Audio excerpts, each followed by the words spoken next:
All right, let's kick off today's deep dive. And, we're tackling a pretty big question today. Is the US dollar's time at the top coming to an end? Yeah, it's a question a lot of people are asking right now, especially with all the buzz about BRICS. It's like, will the mighty dollar go the way of, like, the Roman Empire? Huh.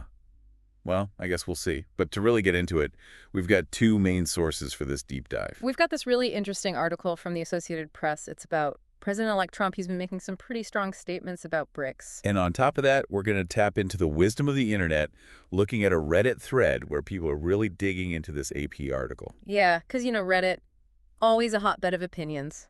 So, our mission today, can a group of developing nations really dethrone the dollar?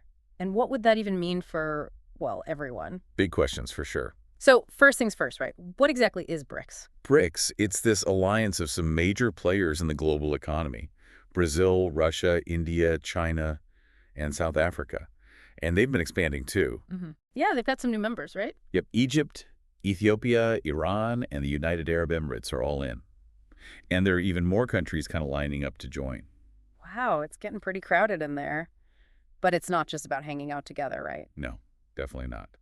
One of their big goals is to challenge the U.S. dollar's dominance. They're pushing for what's called de-dollarization. De-dollarization. Sounds pretty intense. Well, it is a pretty big deal.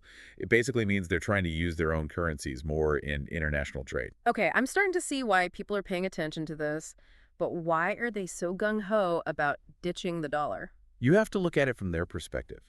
Imagine you're running a business, and all your transactions have to go through this bank that you have zero control over.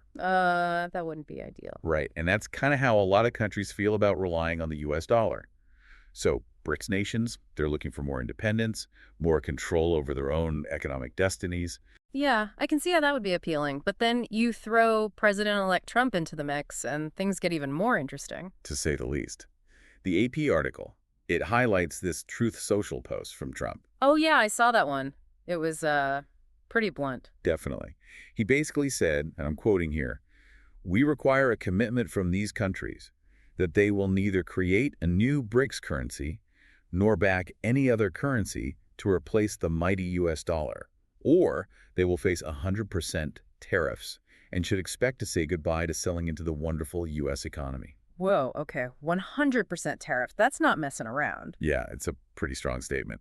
But this isn't the first time Trump has played the tariff card. That's true. He bought a similar move with Mexico and Canada during his first term, right? Exactly. Yeah. And those tariffs, they never actually happened. Mhm. So it makes you wonder, is this a real policy move or is it more of a, negotiating tactic? It's hard to say for sure, but it's definitely got people talking. That Reddit thread we mentioned is full of opinions. Oh, yeah. And they run the gamut. Some people are comparing Trump's approach to, like, a kid throwing a tantrum. I did see a few of those comments. It's interesting how, Trump tends to use such strong language when it comes to economic issues. But it's also important to consider what other major players are saying and doing. Like Putin, for example. He's been very vocal about this. Right, Putin's not exactly a fan of the dollar either. Not really, no. He's even accused the U.S. of weaponizing the dollar, saying it forces other countries to look for alternatives. So in Putin's view, the U.S. is using the dollar to kind of push its own agenda. You could definitely interpret it that way. And Russia's been taking steps to back up those words. They're already working on creating their own payment system, kind of like SWIFT. Wait, a SWIFT-like system? That's a pretty big deal, right? It is. You see, SWIFT is like the nervous system of the global banking system. Almost all international money transfers go through it. So if Russia creates its own version... It's like rewiring the entire financial world. Exactly. So you've got BRICS pushing for de-dollarization, Trump threatening tariffs, and Russia trying to build its own financial network. It's a lot to unpack. It's like a financial thriller, but in real life. But does all this actually mean the dollar is doomed? Well, not necessarily. The AP article actually mentions this model from the Atlantic Council, and it suggests the dollar's probably safe as the top global reserve currency, at least for now. So we're not all switching to rubles or yuan just yet. Probably not. But models, They're based on how things work right now. And that's where things get really interesting. What if something totally unexpected happens, like a major political crisis or some crazy new technology comes out of nowhere? Those are the wild cards that can totally change the game. Exactly. So you've got this push and pull between the current system and these new forces trying to shake things up. And it's playing out on a global scale with huge implications. So what about the average person? How are people reacting to all this? That Reddit thread we mentioned, it's like a window into public opinion. You're right. It really is. And you see the whole spectrum of emotions in there. You know, some people are genuinely scared about a global economic meltdown. Yeah, that's understandable. It's a lot to process. It is.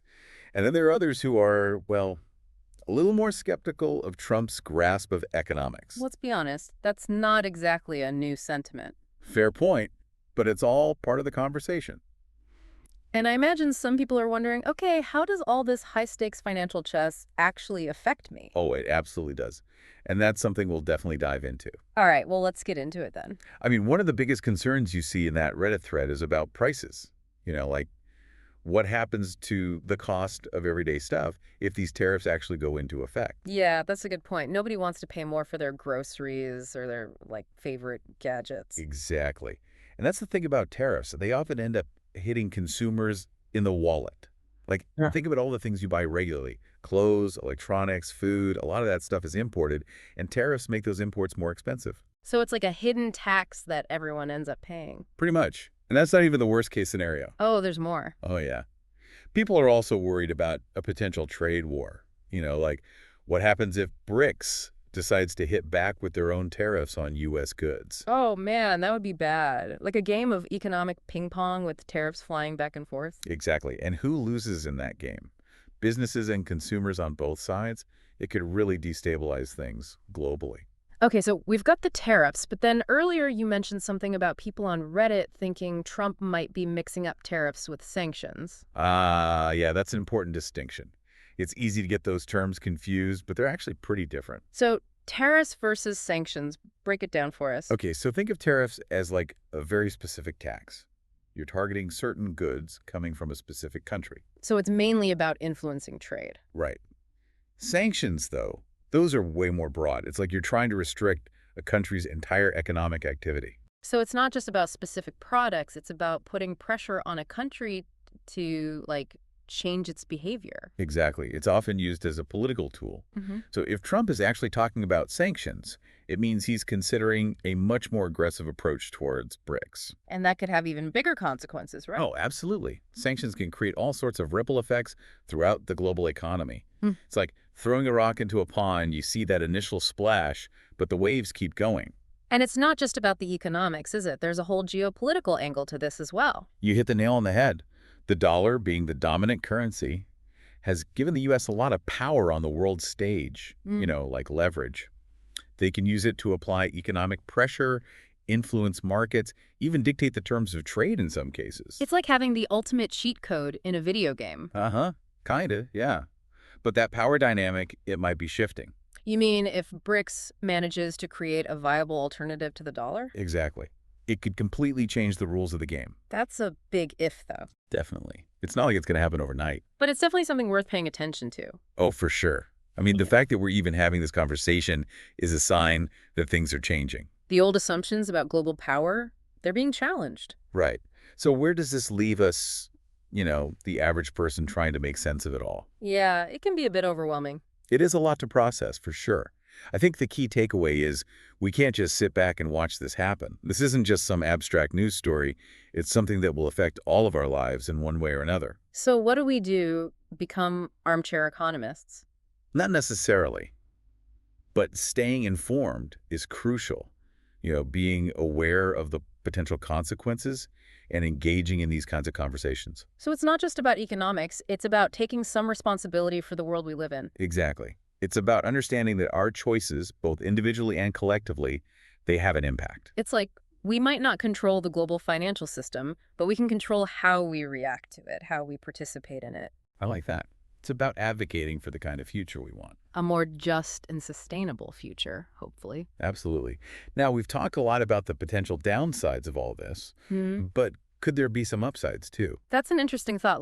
Could a world with less reliance on the US dollar actually lead to a more balanced global economy, a fairer system? That's a really important question, and I think it deserves a deeper look. Okay, then let's dive in. I think it's easy to get caught up in all the scary what ifs, especially when you see those Reddit comments about like the whole economy imploding. But what if there's another side to this coin? Like, what if a world with less focus on the dollar, what if that actually turned out to be a good thing? It's a possibility, absolutely. Yeah. You see, the global financial system right now, it's so centered around the US dollar. It's like all the eggs are in one basket. And if that basket tips over? Well, everyone feels it. It's like if the US economy has a bad day, the whole world gets a headache. Okay, so a more diversified system with Hmm. multiple strong currencies, you're saying that might actually be more stable. It could be, yeah. Think of it like a diversified investment portfolio.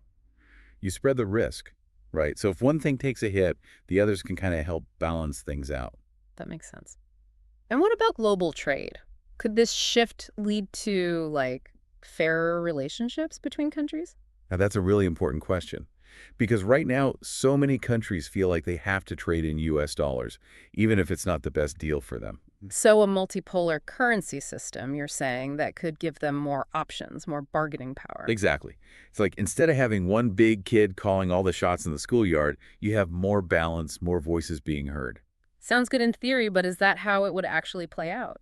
It's definitely a challenge, no doubt about it. There would be growing pains, but I think it's worth aiming for. Even if the transition is a little messy or unpredictable, the end result could be a global economy that's more just, more Well, equitable. it's like we're talking about rewriting the rules of the game. In a way, yeah, it's a big deal.